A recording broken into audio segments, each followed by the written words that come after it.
May plano pala kami ni partner sino yung mga followers natin na malapit dito sa Bago City. Pa-comment please mga biyan kung saang lugar magandang pagdalhan ng mga ganitong damit. Nangangailangan talaga. Ano boss? Are kami subong de sa Kims de. Shout out mama. Tungol, nananong uto ako kaya ako kaya. Boss!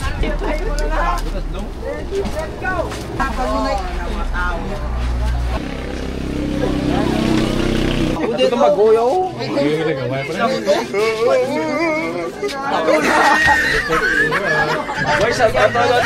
Shout out kay Jerwin ng Ken.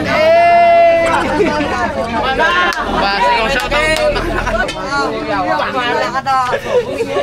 Oy!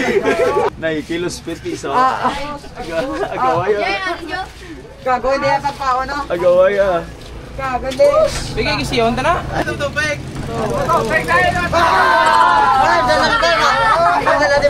Nang shout out nang.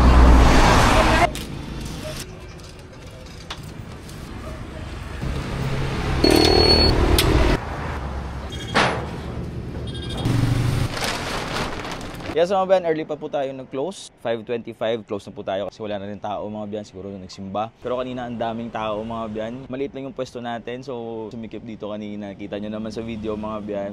Maraming pumunta. Pero maliit lang yung benta natin mga biyan. Kasi nga, tig-piso, 5 piso lang yung mga binibenta natin ukay-ukay. So, kanina, halos ng mga nabili is tig-piso, 5 piso. So, that's why maliit lang yung benta natin. Pero okay pa rin mga biyan. Kasi sa tumunga nga tayo sa bahay. Mas madaming tao kanina compare kahapon. Pero yung nangyari, parang 1 oras lang after 1 hour kanina, wala na. Kahapon, mga 2 hours na yung tao okay. Marami, actually marami rin. Pero kahapon, mga 2 hours siguro na maraming umuukay, maraming bumibili, may bumibili pa ng 50, 35 pesos. Kanina more on 5 piso talaga yung nabenta natin. Pero which is okay lang naman kasi tumunga nga tayo.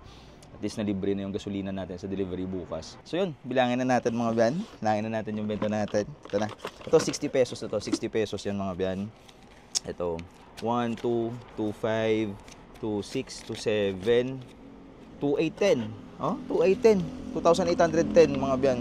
Okay na. Maliit siya pero okay na yun para sa 3 hours na ng pag-o-open natin. Sa mga nagtatanong bakit mura yung binibenta natin mga biyan, again, kita na lang po natin to. Yung mga natitira sa bale na binibenta natin sa live selling, so kahit benta pa natin piso, 5 piso, 30, 35, hindi po tayo lugi dito mga biyan.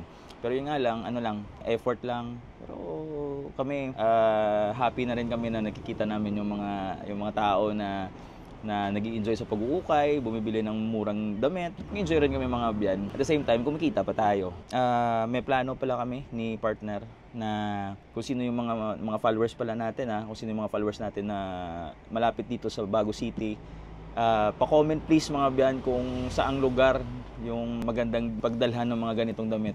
Yung mga nangangailangan talaga, yung mga tig-piso, 5 piso na mga damit, magagamit talaga nila pang trabaho. So comment yung mga biyan kung anong magandang lugar kasi yun yung plano namin.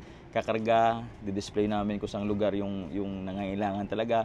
Benta ng mura, piso, 5 pesos, 35 pesos. Yung nangangailangan talaga, yung makatulong tayo tapos at the same time, kahit may panggas lang, goods na tayo doon mga biyan. So yun yung plano namin. So, sana nag-enjoy kayo. Again, maraming salamat sa lahat ng pumunta, sumusuporta sa Kim's Ukay. Thank you so much. Ingat po kayo. God bless everyone. Peace!